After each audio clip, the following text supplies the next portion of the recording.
And welcome everybody to Ask Tom Live. Let me make sure I was there. Ask Tom Live. We answer your questions from our website. I, of course, answer questions every weekend at homeshowradio.com is where you can listen to the show, or Sports Radio 610.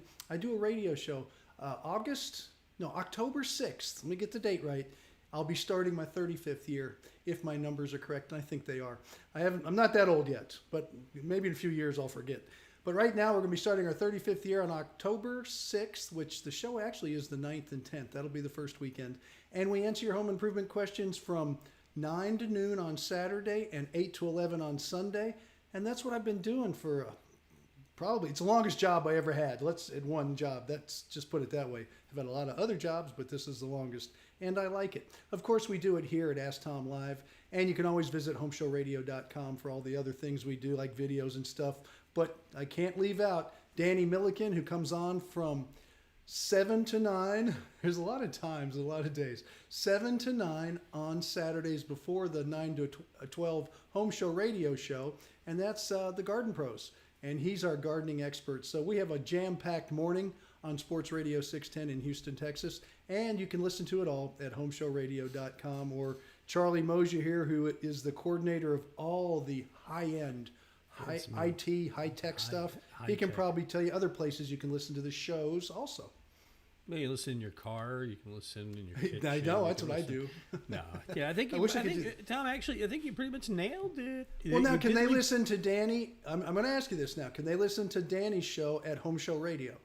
No, but they can listen to it at Okay, Home Show that's the Garden part Pros. I was messing up. You can go to Home Show Garden Pros and hear it. But okay. And just like your show, if you go to our website, if you go to homeshowradio.com, let me just show it to you real quick here. Our website there, you see that little green listen button? If you click on that green listen button, you'll hear we run the last 2 weeks shows, I think it is, are in a loop. And so you can just listen to that. If you miss the show sometime, it's like your own internet DVR. It's on there running the thing all week, and then during the show it's live. So that's the deal. But the one thing you did leave out was the podcast. That you can sign up for the podcast and it'll automatically be fed to you. If you're into the podcasting thing, we've been doing podcasts for over 20 years. Before podcasting was cool, and now it's called radio, isn't it? Well, no, I mean we started podcasting 20 years ago. Oh. And putting the show up on the website 20 years ago, and so we've been doing it a while. So, but it's all about helping you with your home improvements and all that. And if you want to get involved in this live show, because we're really here, and we're happy to take your questions. Just put them in the comments section, and Tom will answer your questions as we make our way through the show. But we start off as we do each week with, where is it? Hang on, I'm looking for the right button here. Listening. That's right. I'm waiting. What's in the news? That's right, around the world and up your block with home improvements. And this week it is the Dodged a Bullet edition in Houston. And if you're in Houston, now Tom, you're in Brownsville, and you didn't dodge the bullet so well down there. I think you guys got No, we actually did. We actually did. Just so people know, when you look at hurricanes, you have a really dirty side, and then you have a very clean side. It stayed in the Gulf far enough south, or even Padre, they got rain and stuff. Mm-hmm. But even in Brownsville, it was clear. It was fine. We got a little bit of rain for a couple hours, but we were on the clean side. So always remember that when you look at hurricanes, which way they're spinning and what's the clean side. So Brownsville, we thought we were going to get pounded, and it just stayed south enough where we didn't. Well, we thought we dodged a bullet around here, and I let everybody go home early that day because they were saying, get off the road by 6, the flying monkeys are coming and all that, and so I let everybody go home. And early. They need to. I went home, and we grilled hamburgers in the backyard. Because you had no power? Well, no, we actually we had power. And we're going to talk about that here in a second too. Okay. We had power because of thanks to our KISS generator's Kohler generator in the backyard that kept our power running the whole time. In fact, what I hear from some people, they either lost it or a lot. David just wrote in, he says, my lights stayed on, but then yesterday went out for a few seconds, just enough to mess up the clock. I know, I hate that. I feel your pain, David. Now, wait a minute. I want everybody to know, because I have a generator too. Even when a generator switches on, you still get all the Have to clocks set the messed clock, up. you You bet. still have to go back and do that. In And you fact- have to reboot your modem, Yeah. wait a minute, for your Wi-Fi too. So you don't escape that one. Well, you don't have to, Tom. You put that on a battery backup, and then you don't have that problem. That's true. But but I will tell you, if anybody who has a generator knows that when that thing comes on in the middle of the night, the only way you know you're on the generator is you come out and clocks are flashing because life goes on as normal. But anyway, I digress. Let me get to the cases like Dave and you and me. You know, some people lost power a lot. In fact, the morning of Tuesday morning, 460,000 people in the Houston area woke up without power that morning. And this morning, there's still 98,000 in the dark. So, and the reason is that what they do is the first thing they do is they get all the vitals up, you know, the hospitals, fire stations, and all that. Yeah. Then they go around where they can hit the largest customers first. And so what's left now are these little pockets that they're trying to fix, and that's the deal. It's true. But I go back to the dodged a bullet theme because the fact is this is our second big natural disaster we've had this year, right? We had the freeze in February, and we had this. Oh, yes. And we're like, okay, God's warning, trying to send you a message. Get ready, right? Because sooner or later, one of these storms is going to land and give us a wallop. And so that's what we're going to talk about today is getting prepared for a storm and being ready for when things happen, okay? So I'm going to kind of run through this kind of quick here. But the first thing is you want to do, and Tom, help me if I miss anything here. First one, you want to power up and top off, and that is get your gas tank filled up in your car, get your cell batteries and all. And this sounds silly that, you know, it's a beautiful day, it's going to be a beautiful weekend. But you know what? You should have this written down somewhere. And when the storm comes, just go down the list and get it ready, right?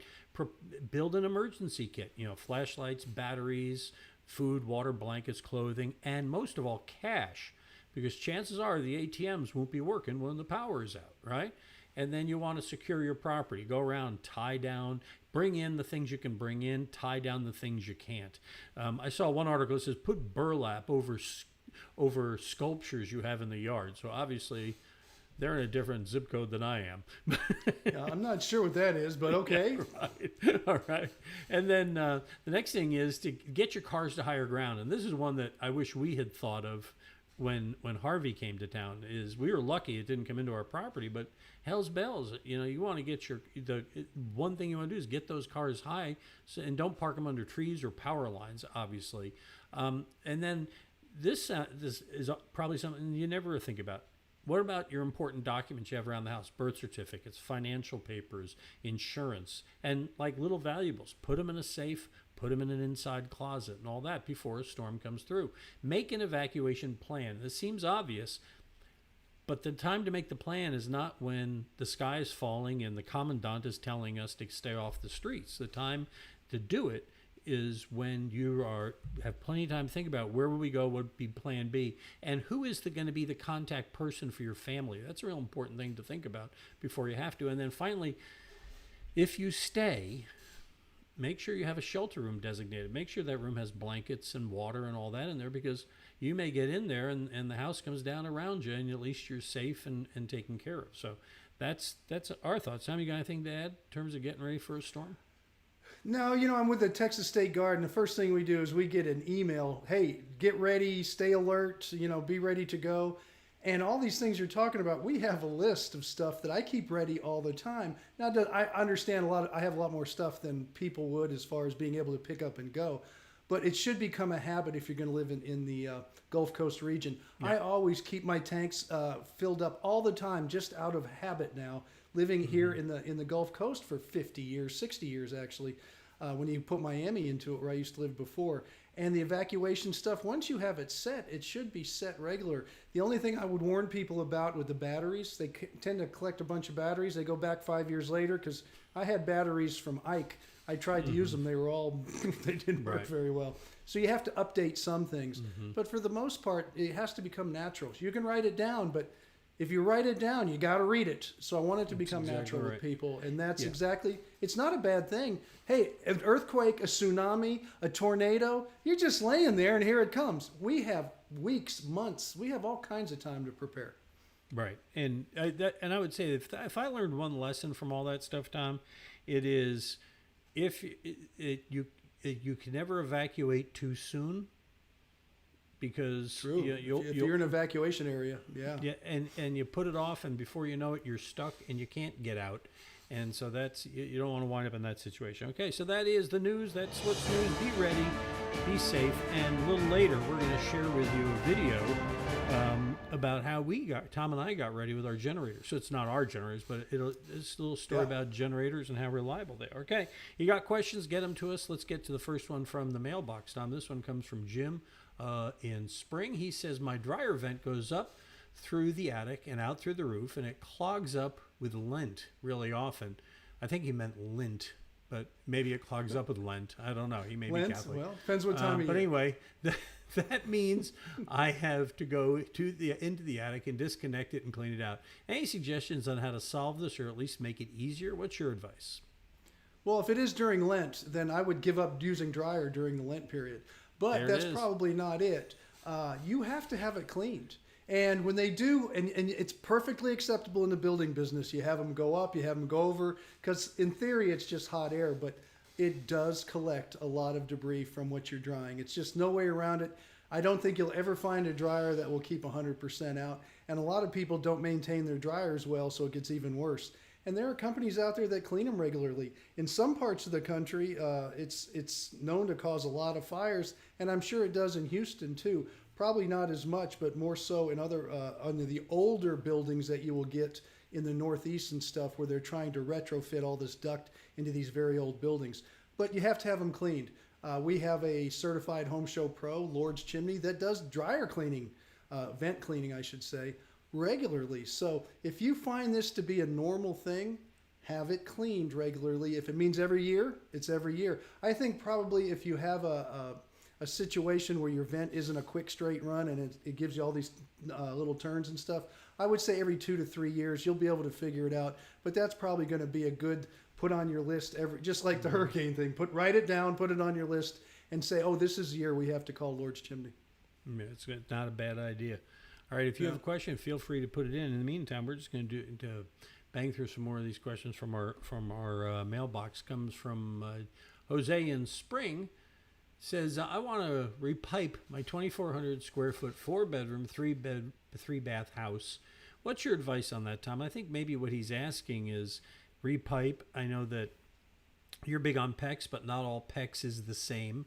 And of course, we have TDT that does the E-pipe restoration. So what are your thoughts on the whole repipe program? Well, let's do a little basics first, and I'll keep it concise, but almost any plumbing company that's, a good plumbing company, licensed plumbers, they can repipe your home. Today, PEX is a product that's used for repiping regularly. There are some good ones, and there are some that are just, probably not up to the specifications you would want in your primary home. It'd be great on a weekend cabin or something. But the Uponor products are one of my favorite. I'm sure there's some others. When you talk to your plumber, talk to them about the different types of pipes that they use, and I'm sure they'll explain the different types, because they can probably use anything they want. Now, the other thing is why are you repiping? In many cases, there's no reason to repipe. If you have old galvanized pipe and you're doing it just to clean them out, you can have those restored. You don't have to have them replumbed. The problem is most plumbers don't do that. In fact, in Houston, there's only one plumber that has a system called AskTom, and they can go in and renew those pipes brand new. I mean, better than brand new. The reason they're better is because they have a micro thin layer of epoxy that goes in there after they clean them out and sandblast them out, and the water never touches the pipe again. So it's virtually better than when the pipe was new. A new pipe has maybe a 40, 50-year lifespan. With this, you get a 75-year on top of it once you get it done. So that might be a better option, a quicker option, and one where you don't have to remodel the house.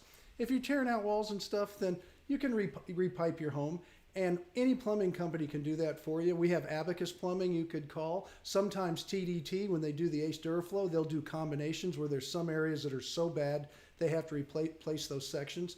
So just get good quality people, and if you don't know where to go, I always say homeshowradio.com. Get one of our people. Yeah, that's right. All of our Home Show Pros are available to you. They're right there on our homepage. You just scroll down, you'll find them all listed right there. In fact, there's Lord's Chimney right there. And if you don't know who, but you know what, you click on Find a Pro and you can search by category. We've got it all organized for you. In fact, if you at the beginning of that page, it went by kind of quick, Tom explains to you how somebody becomes a Home Show Pro. So that is the deal. All right. Next one comes to us from Jerry in the Woodlands. Jerry writes to us, is there someone that I can contact about this constant gas line explosion fear email program with Centerpoint? You know the one he's talking about. I know. I got one the other day. I just throw them away. But I get so much junk mail that it's just another one. It doesn't bother me. But if you'd like to complain, I would call Centerpoint and see what they have to say. I'd be curious once you do that, what the response is to you. Is it really something that they deal with? Is it some kind of program they're involved with another company? I don't know what the explanation is going to be. I know that you don't have to worry about this awful gas explosion because I have been in Houston for almost 35 years, because it was 1986, whatever that comes out to. I've never heard of one. I'm still waiting to see if we get one, but I've never heard of one.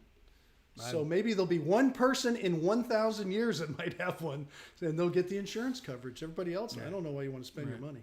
Well, and you got anything? I'm a glutton for these things, so I love to look into them. And I got actually an email from them, and I followed the link, and you get there, and guess what happens when you land on their website? They want to sell you coverage for everything else in your house too. Mm-hmm.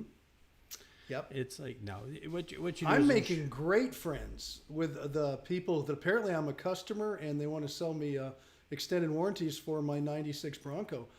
They're just wonderful people. Yeah, I think your regular coverage is about to run out on that. When I'm bored, I say, hey, what you doing? Yeah. Tell me about it. I got a call about that, and I got a call that the federal government is looking for me too. I mean, these devices bring us such good things. All right. In fact, there's one. Alfred Paul is watching. He's in Sealy, and he says, with all the gas leaks and home explosions that you hear about, which we don't hear about that many, is it recommended that to have your butane line going to your house checked, or is that even possible? I think he means propane, not butane. I'm not burning butane in my house. I don't know if you could. If you wanted to, it'd be fine. Any kind of gas, you have propane, you have natural gas. If you have butane, that's fine too. You can have, if you suspect there's a leak, and let's say you're running propane in a tank and it's leaking down and you suspect there's a problem, then you can have a plumber. Plumbers handle these things, so that's who you would call. Any licensed plumber will handle these, and they're going to do a pressure test on the line to see if there's a leak. That's all you have to do. There is no maintenance. There's no regular thing you have to do with it. There's no corrosion. Let's take galvanized pipe, which was used for natural gas for years and years, decades in homes. They don't have any deterioration. They don't have any rust buildup. They don't have any problems at all as long as they're not exposed to the weather, and that would be on the outside and not on the inside. It's the fact that the water and water lines that were made out of those, they cause the corrosion, not the pipe. The pipe is virtually going to last forever, for all I know, when you're putting gas through it. Yeah. And that is the way it is with these insurance things in general, is that it's somebody who's kind of preying on your lack of knowledge that it's not an issue. And like you're saying, Tom, you'll know because the gas level will start going down if you're on a tank, if you have a propane tank. Or if you have natural gas, your bill will be extra high. But think about this. I always tell people, what if you said, oh, it's only $4 a month, let's just do it. And you were the company that had 1 million, 5 million, 10 million customers. Every month, every one of those people paid $4. That could be $400 million a month. A company is racking in for something that doesn't happen. Don't be a part of that, because unless it's your cousin and you just want to feed him some money, don't do it. I'm in a market, one of the markets that we work in. We have a competitor in that market that has a monthly program where you can join their club. And it's a good deal because the math works out for you that you get your tune-ups. It's essentially you're paying for your tune-ups and other services you get. But he charges $29 a month for that. He has 30,000 members. It's a lot of good Do the cash. math. Yeah. And I will tell you this, a car today doesn't get tuned up at every 100,000 miles, if that. It's not like the days when I was back with the old Monte Carlo in 1970. You had to tune it up every 2 months. Right. But I will tell you that, you know, that timing belt is only good for 100,000 miles. And when it goes, you want to get ahead of that thing. That's for sure. Hey, I want to just But I will say I have 200,000 on my Bronco and hasn't gone yet, but I'm waiting. No, I will give you a tip. When that thing goes bad, you'll know. Oh, yeah. It'll make noise. It'll start. Oh, it's going to make quite a cacophony noise under the hood there. Alfred is watching, so is Richard and Greg and Hey, guys. Patrick and Donna, Kendlin, Hello, Craig, Jesus. We see you, and I don't know what to say about Mike Renfro. You're on your own on that one. And then Alfred, he sent his question. Raymond, Daryl, Todd, Stephen, Randy. We appreciate all you all being there. Thank you for being with us this week. We're here every Thursday at 4 o'clock Central Time. You send your questions in or send them into the show. If you send them to the Ask Tom section, they come out here like this. And here comes from Rusty in Atchafalaya, Louisiana. He says, what's your recommendation for insulation, Tom, under a pier and beam new construction home, as well as under conditioned space over a garage? So he's got probably one of those garage, you have room over a garage things, right?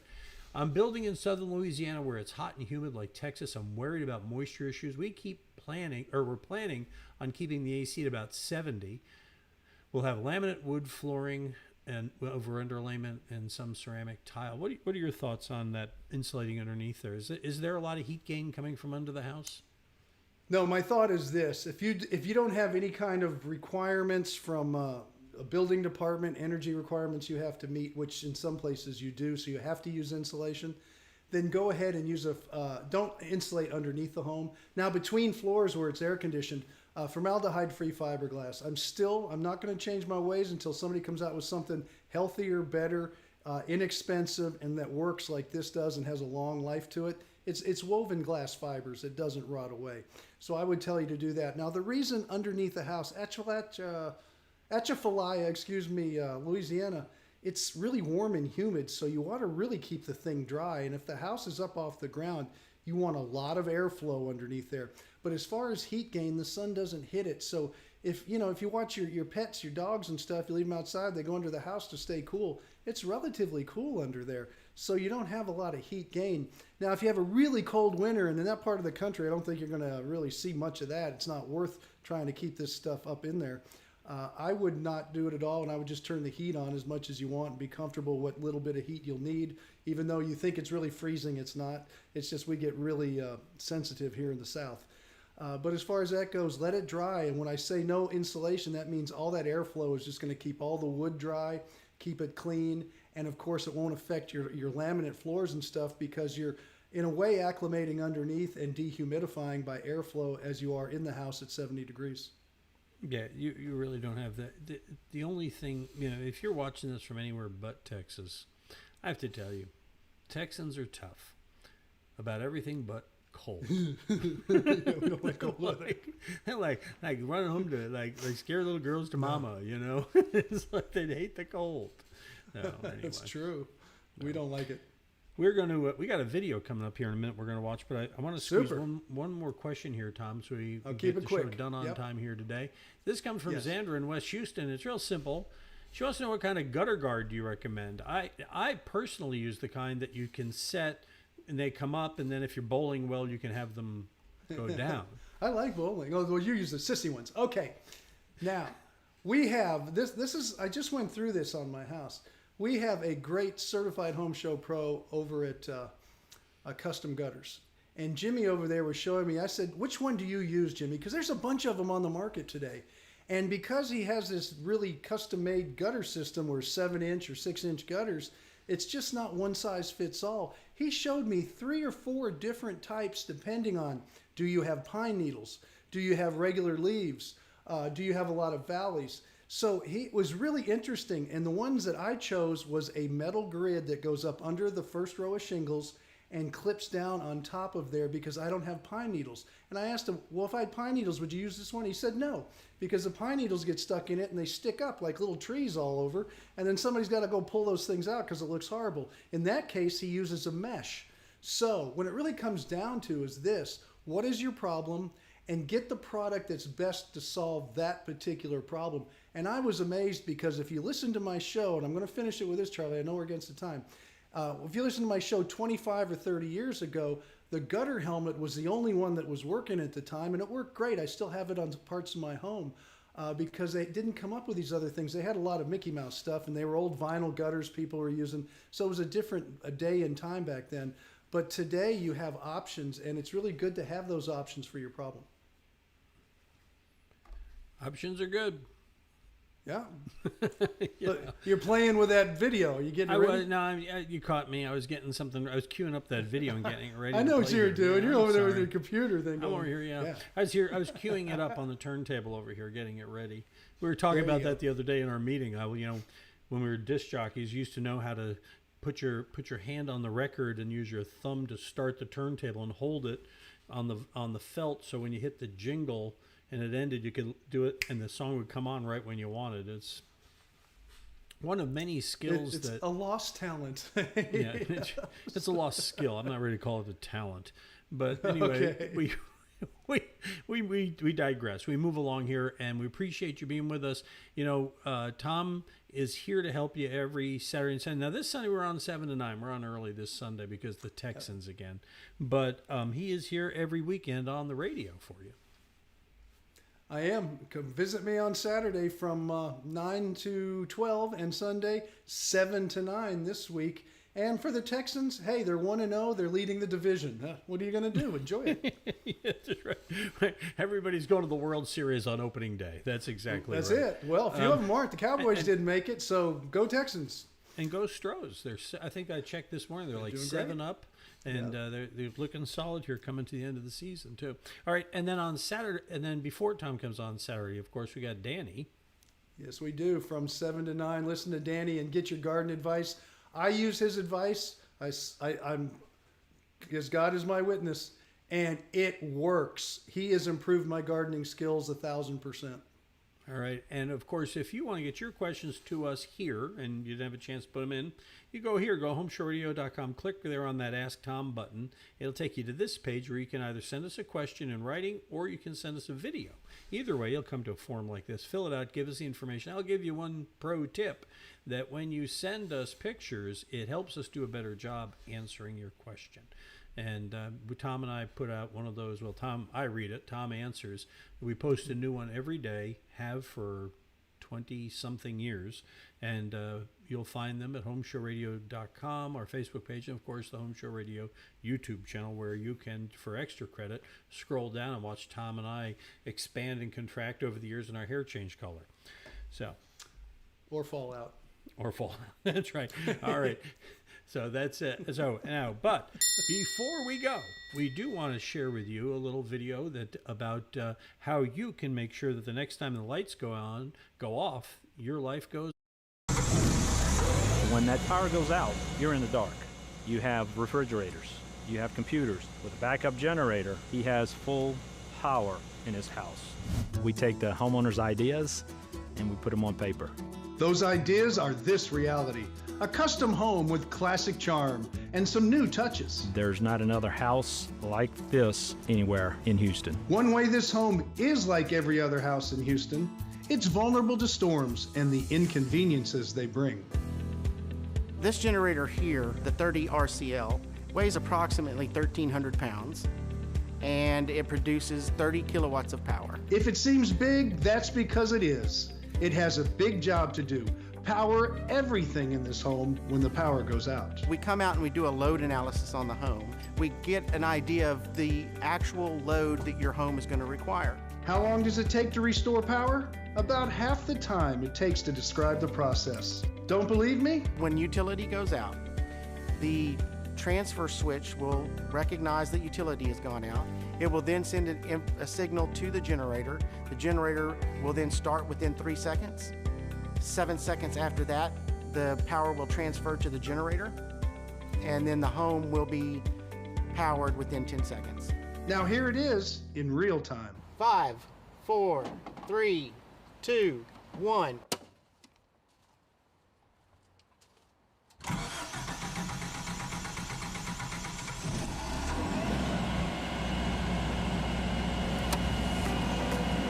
Everything back online in 10 seconds sounds like it would be enough. But this homeowner wanted one more thing. He specifically wanted a Kohler liquid-cooled generator. Why? A liquid-cooled generator is better because it's quieter. Looks like this generator might be seeing some action soon. Don't worry. It can run for days or weeks at a time. Knowing which generator is right for your home and how to install and maintain it. That's what makes KISS Generators a certified Home Show Pro. For HomeShowRadio.com, I'm Tom Tynan. That's an example of all the videos. We have a lot more videos like that available for you at HomeShowRadio.com. All kinds of topics. We put new ones out all the time. We put one out about leveling sidewalks last week. We're working on some other ones I can't talk about right now because I can't remember. I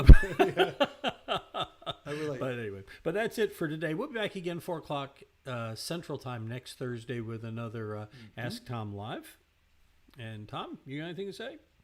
No, it's been great. I will say this about hurricanes. We started out, one little thought is the new tracking systems compared to 30, 40 years ago are much better. So you can trust them a lot more than, say, back in Dr. Neil Frank days, for those of you that remember him. I will tell you the one that I don't mind. I'll give them a unsolicited plug here. They're not sponsors or anything. But the one we go to, whenever there's a storm in the Gulf, we go to spacecityweather.com. Those guys have nailed it right every storm for as long as we've been going there. And they don't get all hyped. They're not like, run for your lives.